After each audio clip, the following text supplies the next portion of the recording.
नमस्कार, स्वागत है आपका डे न्यूज में। मैं हूं आपके समक्ष आध्या सिन्हा। करवाऊंगी रूबरू शहर के ताज़ा तरीन खबरों से, लेकिन खबरों पे नजर डालने से पहले आइए नजर डालते हैं उन तमाम खबरों पे जो बनी है आज की सुर्खियां।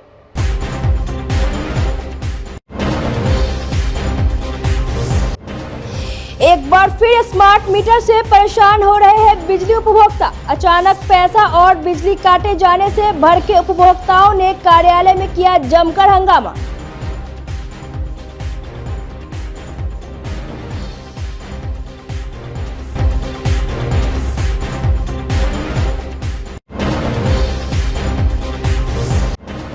रिमांड होम के 3 बंदी को मिली अनोखी सजा।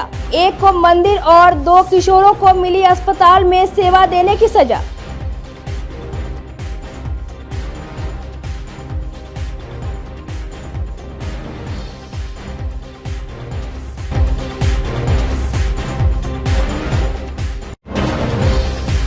और संतरा के साथ मिले विदेशी शराब देख पुलिस भी हो गई है हैरान। 2 तस्कर के साथ पुलिस ने किया लाखों की शराब जब्त।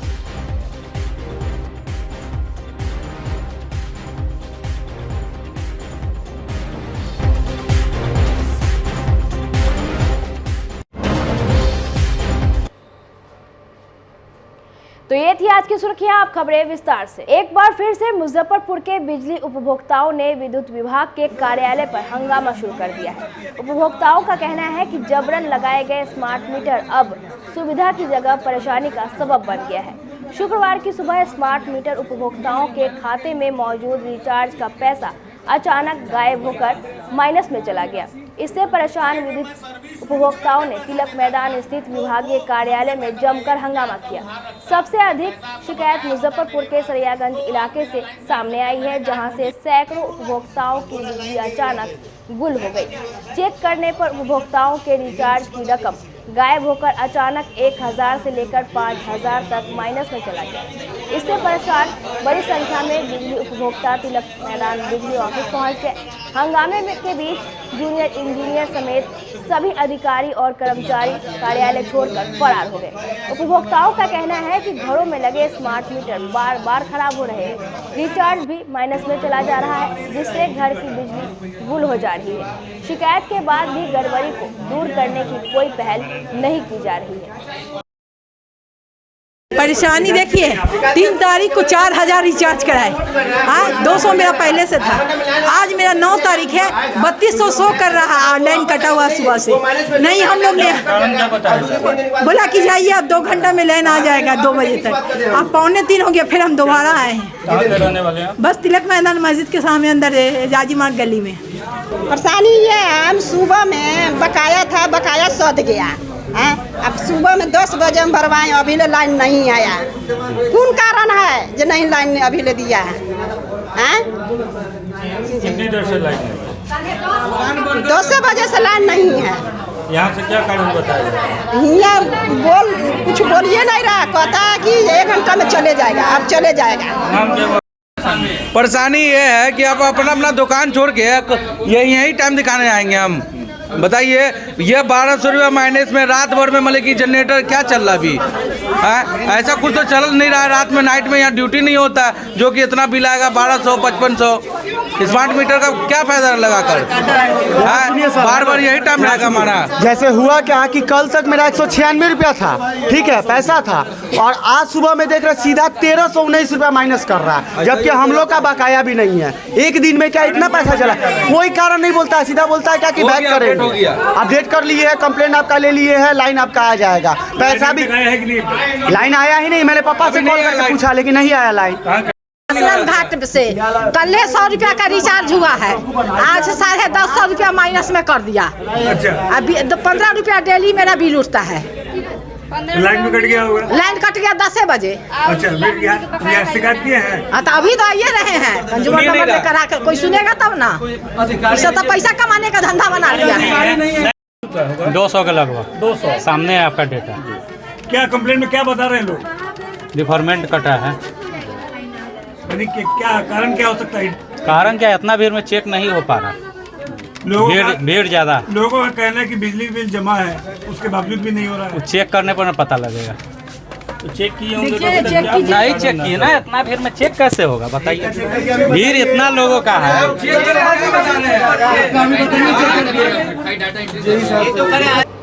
मुजफ्फरपुर में शादी के तुरंत बाद रिसेप्शन के दिन ही एक दूल्हा अचानक गायब हो जाता है।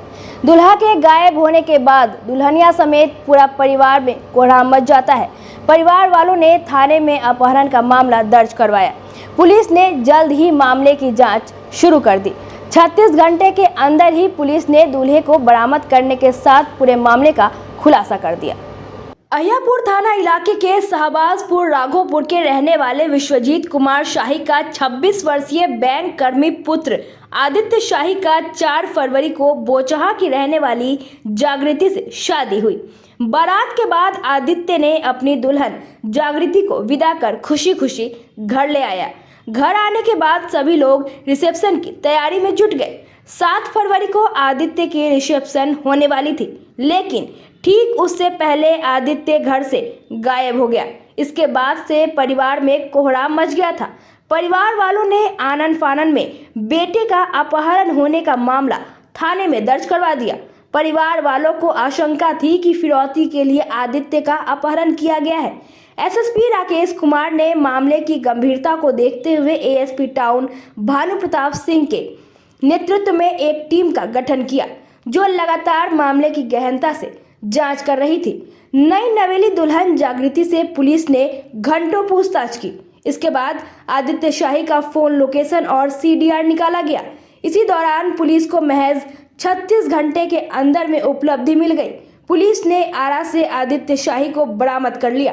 पुलिस सूत्र की माने तो आदित्य इस शादी से खुश नहीं था, इसी कारण वो डिप्रेशन में आकर घर से गायब हो गया। मुजफ्फरपुर के अहियापुर थाना क्षेत्र के शाहबाजपुर राघोपुर से एक लड़का शादी के तुरंत बाद अचानक से गायब हो जाता है और जिसको लेकर परिवार वालों ने अपहरण के धारा में मामला दर्ज करवाया और पुलिस पूरे मामले की जांच शुरू कर दी। इस मामले में एएसपी टाउन भानु प्रताप सिंह ने टीम बनाकर लीड की और आज उपलब्धि मिली है। उनसे हम बात करते हैं।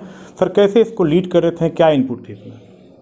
टीम एसएसपी सर के मार्गदर्शन में बनी थी, जिसमें एसपी सिटी सर थे, हम थे और एसएचओ अहियापुर उनकी टीम थी। तो टीम ने टीम वर्क से काम किया और उसी का परिणाम है कि 36 घंटे में उनकी बरामदगी की गई है। तो उसमें बहुत सारे टेक्निकल जो फुटेज थी, जैसे सीसीटीवी फुटेज थी, वो खंगाली गई, सीडीआर एनालिसिस किया गया, तो उसकी मदद से हमने उनको रिकवर किया है। क्या कुछ पता चल पाया पूछताछ में, क्या रीज़न था? अच्छा, नया शादी हुई या घर से निकल गए? उनके व्यक्तिगत कारण हैं और व्यक्तिगत कारण किसी भी व्यक्ति के लिए पर्याप्त होते हैं। उसकी वजह से वो थोड़ा सा टेंस थे, डिप्रेशन में भी चले गए थे, ऐसा उनका कहना है। तो हम उनके व्यक्तिगत कारणों में बहुत ज़्यादा रुचि नहीं रखते हैं और वो चले गए और पुलिस उनको ले आई, तो जो पुलिस की ड्यूटी थी वो पुलिस ने किया। परिवार वालों से बातचीत में ऐसा लग रहा था कि अपहरण कर लिया गया है, फिरौती की भी डिमांड की जाएगी। हाँ, प्रथम दृष्टया ऐसा मामला लग रहा था कि अपहरण का केस हो सकता है, विशेषकर किडनैपिंग फॉर रैंसम। लेकिन 10-15 घंटे के बाद हमें लग रहा था थोड़ा सा, जैसे जैसे हम सीसीटीवी फुटेज देख रहे थे कि ये मामला कुछ और है। तो उसके वो इन्वेस्टिगेशन का विषय है, जो किस तरह से किया वो हम आपको नहीं उसमें शेयर कर सकते। लगातार रुपए की भी निकासी की रही थी उनके अकाउंट में? रुपए की निकासी उनके द्वारा ही की गई थी और किसी ने उन्हें कोई भय नहीं दिखाया, नहीं उन पर कोई दबाव बनाया। उन्होंने रुपए निकाले थे अपने पर्सनल यूज़ के लिए। उस साथ में सर कुछ इनपुट मिल पाया है क्या? किसी के दबाव के वजह से गए हैं या ले जाने का कुछ और भी कारण था? किसी का कोई दबाव नहीं था उनके पास, वो साफ मना कर रहे हैं, बोल के मेरा व्यक्तिगत रीजंस थे जिसकी वजह से मैं चला गया था घर से बाहर और हो सकता है मैं बाद में आ भी जाता। लेकिन उन्होंने कोई कांटेक्ट घर वालों से स्थापित नहीं किया, तो घर वाले परेशान हो गए और पुलिस के पास उन्होंने इन्फॉर्मेशन दी। उन्हें हमें भी लगा कि इसमें हो सकता है किडनैपिंग का मामला हो, विशेषकर किडनैपिंग फॉर रैंसम वाला। तो ये था, उनके व्यक्तिगत कारण थे जिसकी वजह से। कहाँ रुके थे? आरा में, ये ट्रेन में हमने इनको कांटेक्ट किया था इनकी टावर लोकेशन के आधार पर, तो ट्रेन में मिल गए थे। शुक्रिया sir. ASP town Bhanu Pratap Singh को आप सुन रहे थे, उन्होंने साफ तौर पे कहा कि पर्सनल रीज़न के वजह से जो आदित्य है वो घर से निकला था और फिलहाल पुलिस ने उन्हें 36 घंटे के अंदर रिकवर कर लिया है। और सबसे बड़ी बात तो ये है कि रिसेप्शन जो होने वाला था 7 तारीख को, वो रिसेप्शन भी कैंसिल कर दिया गया था क्योंकि दूल्हा ही नहीं था घर में, तो रिसेप्शन होगा कैसे? फिलहाल वो मिल चुका है और परिवार में खुशी की लहर है। सभी लोग पुलिस को बधाई भी दे रहे हैं। कैमरा पर्सन रविकांत के साथ आमिर, डेन न्यूज़, मुजफ्फरपुर। मुजफ्फरपुर के पर्यवेक्षण गृह यानी रिमांड होम यहां बंद 3 किशोरों को ऐसी सजा दी गई है जिसकी चारों ओर चर्चा हो रही है। सिकंदरपुर स्थित पर्यवेक्षण गृह के 3 किशोरों को मंदिर और हॉस्पिटल में सेवा देने का आदेश दिया गया है। किशोर न्याय बोर्ड की प्रधान दंडाधिकारी सोनाक्षी वर्मा ने यह आदेश जारी किया है। पहले मामले में एक किशोर को 1 माह तक सदर अस्पताल के मरीजों की फर्स्ट एड की सेवा करने का आदेश दिया गया है। इसे लेकर सिविल सर्जन को यह निर्देश दिया गया है कि किशोर को फर्स्ट एड करने की ट्रेनिंग भी दी जाए। वहीं दूसरे मामले में एक किशोर को 2 माह तक गरीब स्थान मंदिर में सेवा करने का आदेश दिया गया है। किशोर की सेवा अवधि पूर्ण होने के बाद मंदिर प्रबंधन की ओर से उसे एक प्रमाण पत्र दिया जाएगा जिसमें वर्णित रहेगा कि वह नियमित और पूरे मन से श्रद्धालुओं की सेवा की है या नहीं। तीसरे मामले में किशोर को 1 माह तक सरैया पीएचसी में मरीजों की सेवा करनी है। इसे लेकर चिकित्सा पदाधिकारी को पत्र भेजा गया है। किशोरों को दिए गए इस तरह की सजा की हर तरफ चर्चा हो रही है। देखिए एक्चुअली होता क्या है, हमारे यहाँ पर्यवेक्षण गृह से हर बार हमारा 2 महीना 4 महीना 5 महीना पर 2 या 3 बच्चों को भेजा जाता है। 21 दिन 1 महीना 10 दिन उनको सेवा करने के लिए। जो भाई आप भक्तों की सेवा कीजिए, मंदिर की साफ़ सफाई कीजिए, जो बाबा का सेवा है उनका सेवा कीजिए और उनके उसी आधार पर हम उनको देते हैं रिपोर्ट जो भाई ये बढ़िया सेवा की है, तो उनको वहाँ से उनको रिहाई मिलती है, उनका कल्याण होता है। मतलब सजा के साथ सुधार। अभिषेक नाम का एक लड़का अभी आया है मिठनपुरा का। वो पटना मद्य निषेध इकाई की विशेष टीम की छापेमारी में एक बार फिर विदेशी शराब की बड़ी खेप पकड़ी गई। आलू के बोरे की आड़ में हो रहे विदेशी शराब के गोरखधंधे का भंडाफोड़ हुआ है। इस शराब तस्करी के खेल में शामिल 2 लोगों को भी मद्य निषेध की विशेष टीम ने गिरफ्तार किया है। मामला मुजफ्फरपुर के कुर्नी थाना क्षेत्र का है। गुरुवार की देर शाम मद्य निषेध इकाई की स्पेशल टीम ने स्थानीय पुलिस के सहयोग से NH 77 पर पीछा कर यूपी नंबर के एक ट्रक को पकड़ा। तलाशी लेने पर ट्रक से आलू के बोरे की आड़ में छिपाकर लाई जा रही विदेशी शराब की बड़ी खेप बरामद हुई। शराब तस्करी में शामिल 2 लोगों को भी गिरफ्तार किया गया है, जिनसे पूछताछ की जा रही है।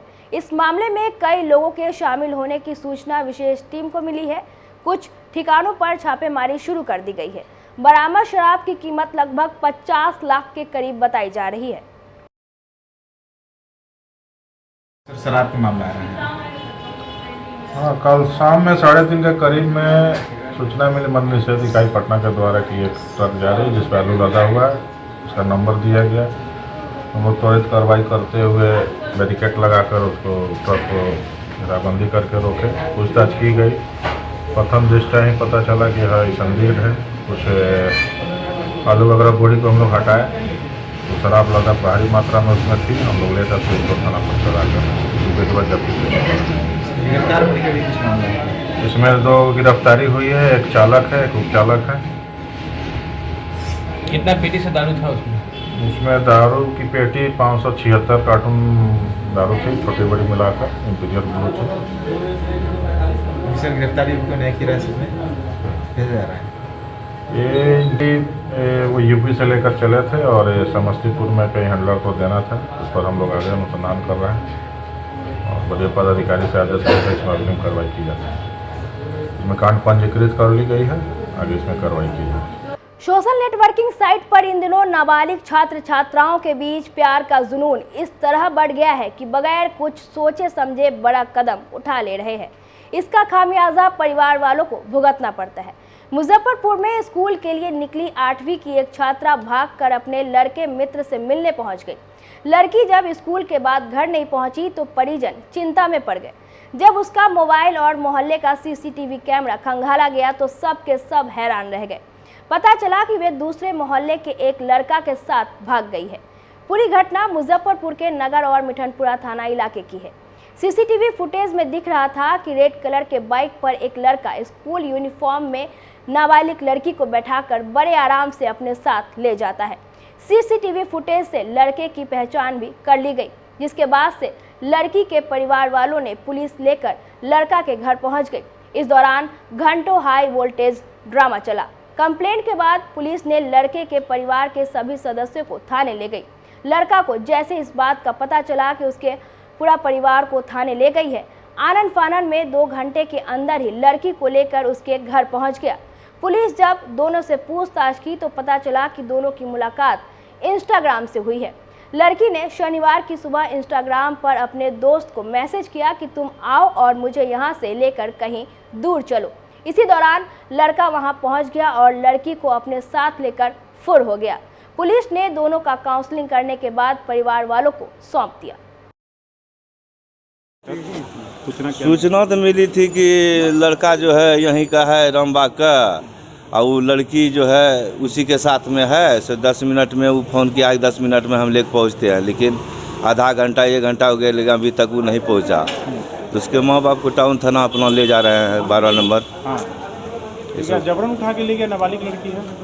हाँ, जबरन ले गया। अब तो लड़के ने बताया, जबरन नहीं ले गया। अब तो लेकर भागा है, तो यहाँ बताया कि घर है उसका। लड़को बताया हम 10 मिनट में आ रहे हैं, लेकिन आया नहीं, अभी तक नहीं है। यहाँ तो हो गया, कितना देर हो गया? 1-1.5 घंटा हो गया। क्या घटना है ये?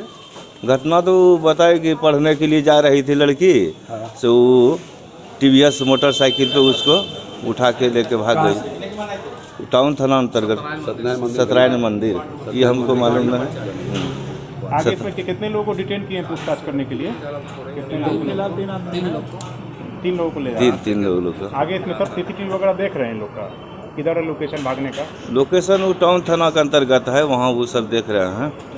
प्रधानमंत्री नरेंद्र मोदी की जाति पर कांग्रेस के पूर्व अध्यक्ष राहुल गांधी द्वारा दिए गए बयान से नाराज भाजपा OBC मोर्चा के कार्यकर्ताओं ने शुक्रवार को शहर के कल्याणी चौक पर राहुल गांधी का पुतला फूंका। इस दौरान भगवान से राहुल गांधी को सद्बुद्धि देने की कामना की।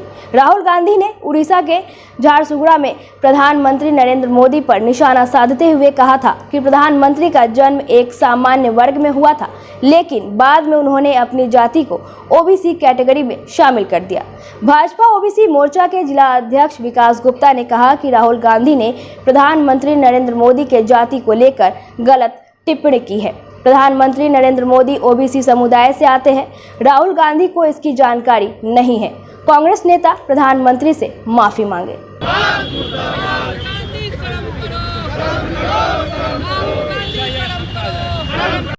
किया क्या कुछ कांग्रेस सुप्रीमो राहुल गांधी जी ने हमारे देश के यशस्वी प्रधानमंत्री आदरणीय नरेंद्र मोदी जी के खिलाफ उन्होंने जो टिप्पणी किया है, उसी के विरोध में आज हम लोग पुतला दहन कर रहे हैं। उन्होंने टिप्पणी में ये दर्ज करते हुए कहा कि देश के यशस्वी प्रधानमंत्री नरेंद्र मोदी जी वो पिछड़े वर्ग से नहीं आते हैं, वो OBC वर्ग से नहीं आते हैं, और भारतीय जनता पार्टी संशोधन करते हुए उन्हें OBC वर्ग में लाती।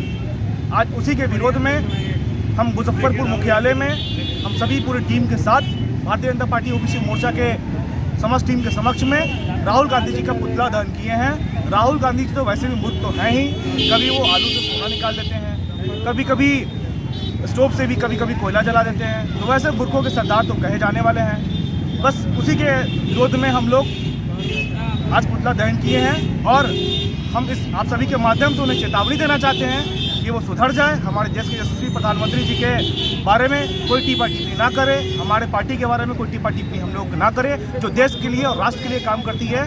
हमेशा सदैव भारतीय जनता पार्टी के पूरी पार्टी सहित देश के यशस्वी प्रधानमंत्री हमेशा राष्ट्र के लिए, राष्ट्र हित में काम करते हैं, और सदैव गरीबों, महिलाओं, बच्चों, युवाओं सभी के लिए वो सोचते हुए आए हैं। ऐसे हमारे देश के यशस्वी प्रधानमंत्री के खिलाफ उन्होंने जो टिप्पणी किया है वो अशोभनीय है, इसलिए हम लोग विरोध दर्ज करते हैं और चेतावनी देते हैं उनकी पूरी समस्त टीम को, कांग्रेस पूरी पार्टी की पूरी टीम को, कि वो इस टाइप का अभद्र टिप्पणी हमारे देश के यशस्वी प्रधानमंत्री के खिलाफ ना करें। सोनिया के लाल और कांग्रेस के युवराज जो चुनावी हिंदू हैं राहुल गांधी जी ने आज नरेंद्र मोदी के OBC होने पर सवाल उठाया है, तो राहुल गांधी जी थोड़ा अध्ययन करें। 1992 में सुप्रीम कोर्ट के आदेश के बाद देश में पिछड़ा अति पिछड़ा वर्ग जातियों में बांटा गया, और अक्टूबर 2001 में नरेंद्र मोदी जी मुख्यमंत्री बने गुजरात के, और 27 अक्टूबर 1999 को तेली, मोड, घांची, माली को अन्य पिछड़ा वर्ग का दर्जा दिया गया। उस समय जो जो नरहरी अमीन जी जो वहाँ के उप मुख्यमंत्री थे तत्कालीन गुजरात के, उनके अनुसार 1995 में इन जातियों को अति पिछड़ा में जातने की अधिसूचना आ गई थी। तो राहुल गांधी जी थोड़ा अध्ययन करें। नरेंद्र मोदी अति पिछड़ा का बेटा आज देश का प्रधानमंत्री बना है, तो उसके लिए आपको पेट में दर्द हो रहा है। आज आपकी स्थिति यह है कि 40 के पार आप करने वाले नहीं हैं। और रही बात तो चाहे वो सामान्य वर्ग EBC वर्ग को दर्जा देने का काम हो, चाहे देश में अति पिछड़ा वर्ग आयोग को संवैधानिक दर्जा देने का काम हो, चाहे गरीबों का कल्याण हो, चाहे वर्षों से लटका नारी अधिनियम बिल को पास करने का काम हो, नरेंद्र मोदी जी ने किया है। और राहुल गांधी जी, आप चुनावी हिंदू हैं, आपको इसका कोई लाभ नहीं मिल रहा है। आज आपने अति पिछड़ा के बेटा को अपमानित करने का काम किया है। जनता वह दिन दूर नहीं कि आप 40 सीट भी पूरे देश में पार नहीं करेंगे, इसके लिए आप तैयार। मुजफ्फरपुर में एक बार फिर से प्रदूषण का स्तर बढ़ने लगा है। शहर में 3 जगहों पर लगाए गए प्रदूषण नियंत्रण बोर्ड के AQI का आंकड़ा बीते 4 दिनों से शहरी क्षेत्र और आसपास के इलाके में प्रदूषण का स्तर बढ़ते ही जा रहा है।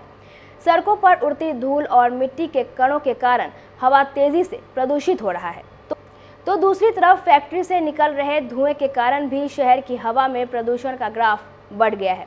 अगर समय रहते इसे कंट्रोल नहीं किया गया तो मुजफ्फरपुर की हवा और जहरीली हो सकती है। मुजफ्फरपुर शहर में विभिन्न जगहों पर स्मार्ट सिटी के कार्य के नाम पर नाला और सीवरेज निर्माण के दौरान निकाली गई मिट्टी और गैस पाइपलाइन के कारण शहर में जगह जगह खोदे गए गड्ढे से निकला गया डस्ट हवा को प्रदूषित कर रहा है, जिससे लोगों को सांस लेने में परेशानी हो रही है। इस संबंध में DM सुब्रत कुमार सेन का कहना है कि इस मौसम में वायु प्रदूषण बढ़ जाता है, लेकिन बढ़ते वायु प्रदूषण को कम करने के लिए प्रदूषण नियंत्रण के जो उपाय है उसका सख्ती से पालन करवाया जाएगा। देखेंगे, उसके लिए कमेटी बनी हुई है मुख्यालय से लेकर के जिला स्तर पर। माननीय उच्च न्यायालय का भी इसमें कई सारा आदेश आया है। पॉल्यूशन कंट्रोल बोर्ड का भी अपना जो है इसमें डोमेन रहता है, वो लोग भी काम करते हैं।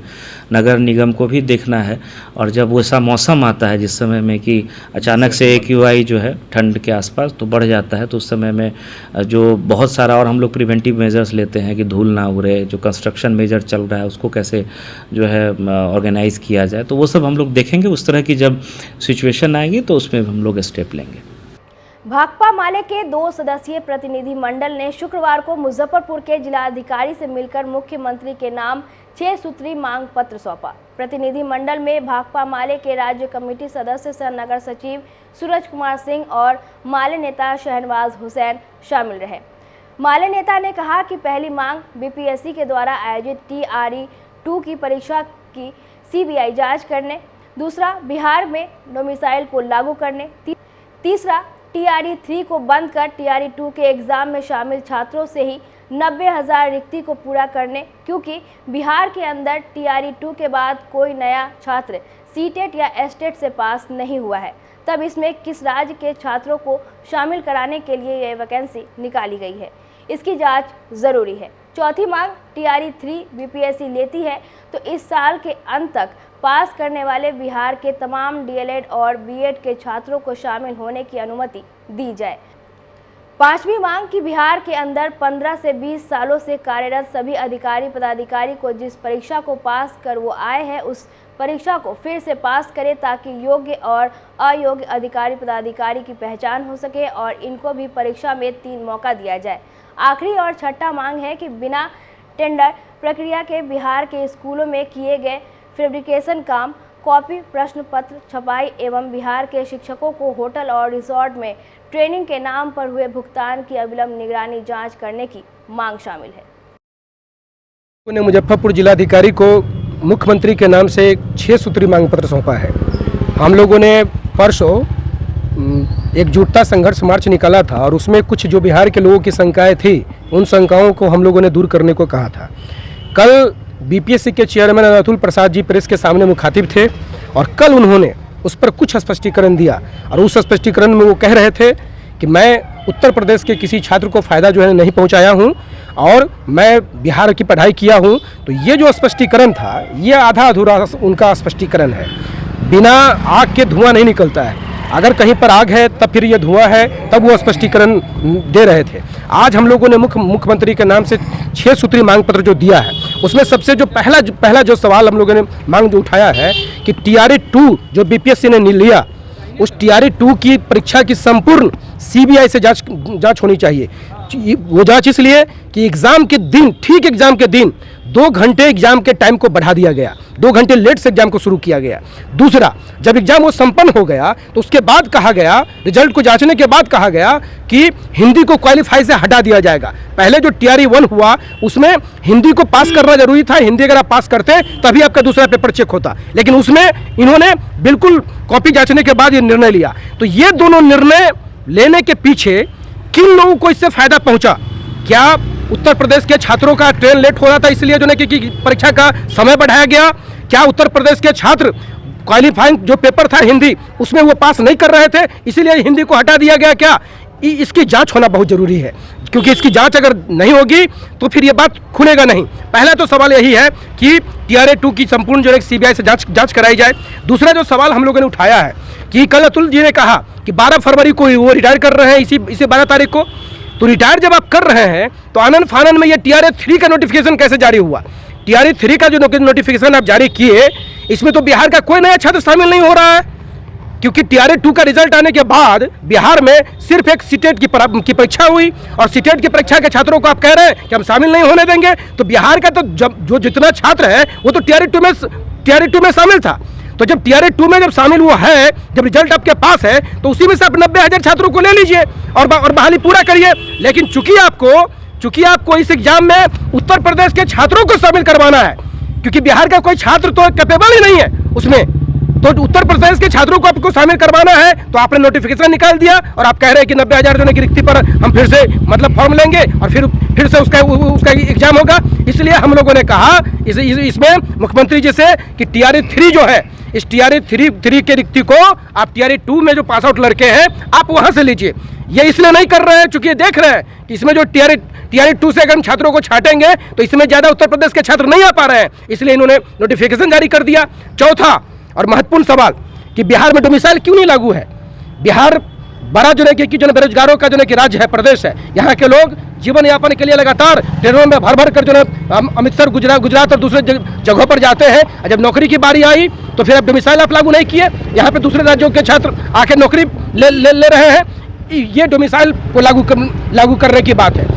और पांचवा जो सवाल है, है कि TRE 3 अगर आप ले ही रहे हैं, अगर आपको लेना ही है TRE 3, तो बिहार के विभिन्न कॉलेजों में पढ़ाई कर रहे हैं DLED और BEd के जो फाइनल ईयर के जो छात्र हैं, जिनका एग्जाम दिसंबर तक भी अगर संभावित होना है, तो उन तमाम छात्रों को आप शामिल होने का अनुमति दीजिए, तब तो वो नया शामिल होंगे ना।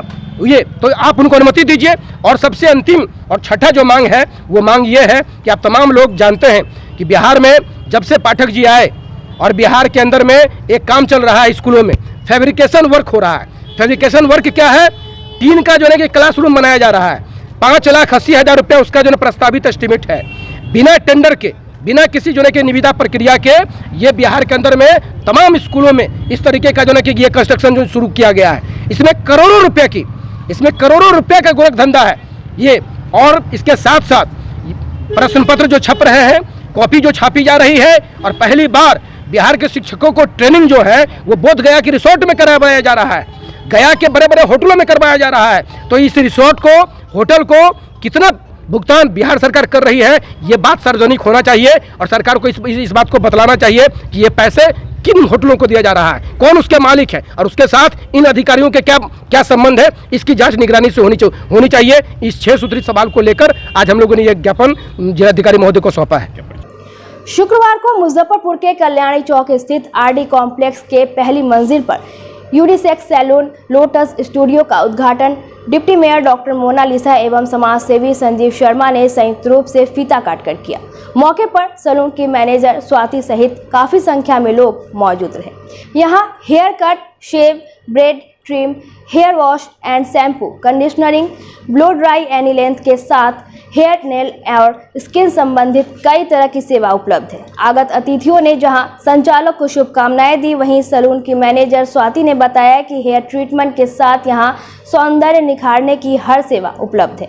उद्घाटन अवसर पर ग्राहकों को विशेष ऑफर भी दिया जा रहा है। मात्र 999 रुपये में 5 सेवा ग्राहकों को दिया जा रहा है। आज मैं आई हुई हूँ लोटस यूनिसेक्स सैलून स्टूडियो के इनॉग्रेशन में।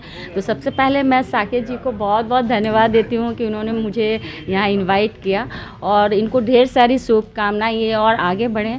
और मेरे ख्याल से मुझे लगता है कि पूरे मुजफ्फरपुर में ये पहला ऐसा सैलून है जहाँ हेयर ट्रीटमेंट के साथ स्किन ट्रीटमेंट भी हो रहा है, होना शुरू होगा अब। और मैं भी बात कर रही थी इनसे, तो इन्होंने बताया कि स्किन ट्रीटमेंट में जैसे एंटी एजिंग की जो स्किन है और जो झाइयाँ स्किन पे हो जाती हैं उन सभी का ट्रीटमेंट होगा, हेयर ट्रीटमेंट होगा। नेल की खूबसूरती के लिए इन्होंने बोला है कि परमानेंट और टेम्परेरी दोनों मैं यहाँ कर सकती हूँ मैम, तो बहुत अच्छी बात है।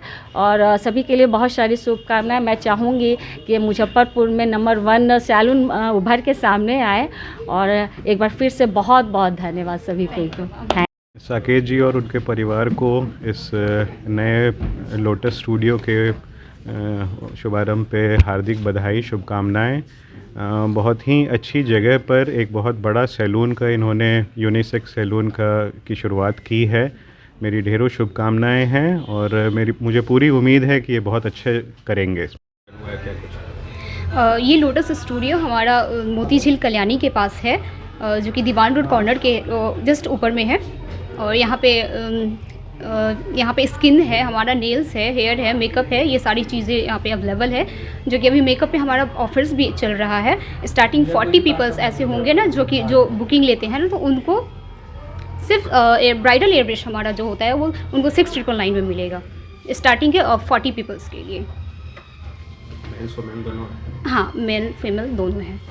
फिर हमारा स्किन है, स्किन में बहुत सारे ट्रीटमेंट्स है, जैसे कि फ्रिकल्स वाले स्किन होते हैं ना उनके लिए, रिंकल्स है, एंटी एजिंग है, हाइड्रा फेशियल है, जो कि डिहाइड्रेटेड स्किन होते हैं ना उनके लिए होता है, तो वो भी है हमारे पास। हेयर ट्रीटमेंट है हमारे पास बहुत सारे। फिर आपका हमारा नेल्स हो गया, नेल्स में होता है, टेम्प्रेरी होते हैं, परमानेंट होते हैं, तो ये सारी चीज़ें अवेलेबल है यहाँ पे। मुजफ्फरपुर के आश्रम घाट स्थित नवनिर्मित सूर्य मंदिर में शुक्रवार को भगवान सूर्यदेव की प्रतिमा की प्राण प्रतिष्ठा की गई। इस मौके पर आचार्य रंजीत नारायण तिवारी ने पूरे विधि विधान एवं मंत्रोच्चारण के साथ पूजन करवाया। मौके पर यजमान के रूप में बाबा गरीबनाथ मंदिर के प्रधान पुजारी विनय पाठक सप्तनीक अपनी भूमिका निभाई। पूजन के बाद प्रसाद का वितरण किया गया। वहीं प्राण प्रतिष्ठा से पहले 251 कन्याओं ने कलश यात्रा निकाली। सीढ़ी घाट से जलबोझी कर शहर के विभिन्न मार्गों से होते हुए कलश यात्रा सूर्य मंदिर पहुंची।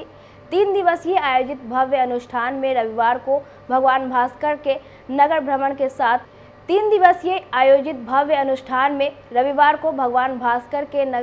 बाद शहरवासी भगवान सूर्यदेव के दिव्य प्रतिमा का दर्शन भी कर सकेंगे। धर्माचार्य होते हुए भी मैं जजमान बना हूँ। आचार्य श्री रंजीत तिवारी जी बने हैं और इसका सहयोग पूरे यहाँ के महंत जी भी हैं, जिस मंदिर के महंत भी हैं। सूर्य की स्थापना जो एक अद्भुत नदी के किनारे पूरे मुजफ्फरपुर ज़िले में गंडक नदी के किनारे पहली सूर्य मंदिर की स्थापना हो रही है। बड़ी सौभाग्य की बात है, हम शहर वासियों के साथ साथ ग्राम वासियों का भी है। और यह स्थापना आज तो शुरू हुआ है, कल इनका विधिवत बैठाना होगा, आज अधिवास भी होगा, सभी का पूजन भी होगा। इस समय 2 यजमान बने हैं और हम सभी कोई इसका पूजा कर रहे हैं। विशेष हमारे आचार्य श्री रंजीत तिवारी बताएंगे, उनसे पूछ लिया जाए। ये बहुत अद्भुत नज़ारा है और गंडक के किनारे सूर्य भगवान का जो है स्थापना होना और पूर्वाभिमुख होकर के जो है भगवान का यहाँ स्थापना हो रहा है। पूर्वाभिमुख जो है सूर्य मंदिर है और बहुत दिव्य ही मूर्ति है। और सूर्य की उपासना जो है स्वास्थ्य के लिए बहुत अच्छा माना गया है। सूर्य की उपासना की जाए तो चर्म रोग भी नहीं होता है। और जो मंदिर का निर्माण करवाए हैं श्री आदरणीय विपिन मिश्रा जी जो हैं, उन्होंने मंदिर का निर्माण कराया है। जो आप देख रहे हैं अभी वो उसी में गर्भगृह में जो है भगवान की स्थापना होगी। और ये त्रिदिवसीय पूजन है और इसके हमारे प्रधान जजमान आदरणीय पंडित विनय पाठक जी हैं और सपत्नीक हैं, और गुड्डू सिंह जी हैं जो सपत्नीक हैं। सभी ग्रामवासी मोहल्लावासी का सहयोग है और सभी के सहयोग से यह कार्य संपन्न हो रहा है। और गंडक के किनारे यहाँ पर ये अद्भुत है, और यहाँ पर भगवान शिव की कलश यात्रा निकाला गया है, और इसमें जो है 251 कन्याएं सम्मिलित थी। और यहाँ पर अभी जो है 3 दिन का पूजन होगा। अभी जलाधिवास होगा, भगवान को जल में रखा जाएगा, फलों से ढका जाएगा, बिलपत्र फूल, बिलपत्र, तुलसी, दुर्बा से भगवान को ढका जाएगा, और उसके बाद अन्न से भी ढका जाएगा। अन्नाधिवास कराया जाएगा, दुग्धाधिवास, फलाधिवास, पुष्पाधिवास, नाना अधिवास होगा। और कल नगर परिक्रमा होगा, माने भगवान को जो है घुमाया जाएगा बाबा गरीबनाथ के मंदिर से लेकर के, और सिकंदरपुर ओपी होते हुए जगन्नाथ मिश्रा कॉलेज होते हुए या मंदिर परिसर में भगवान को लाया जाएगा। और परसों जो है तीसरा दिन जो है 11 तारीख को 11 फरवरी को प्राण प्रतिष्ठा किया जाएगा। भगवान के पूजन से सबसे बड़ा स्वास्थ्य लाभ है, चर्म रोग का नाश है, बहुत सारा लाभ है। यहाँ यह मंदिर की प्रेरणा हमको एक बैठक हुई यहाँ पर आचार्य जानकी वल्लभ शास्त्री जी के साथ, क्या नाम है उनका जी, भगवती बाबू डॉक्टर के घर पर, वहीं पर यह प्रेरणा हुई कि एक सूर्य मंदिर बनाया जाए। और वह प्रेरणा आज से 15 साल से लिए अभी जो है सो भगवान भास्कर इसका परिणति लाए हैं। आज के लिए बस इतना ही। कल फिर मिलेंगे कुछ नई खबरों के साथ। तब तक मुझे और मेरे पूरे न्यूज़ टीम को दीजिए इजाज़त। नमस्कार।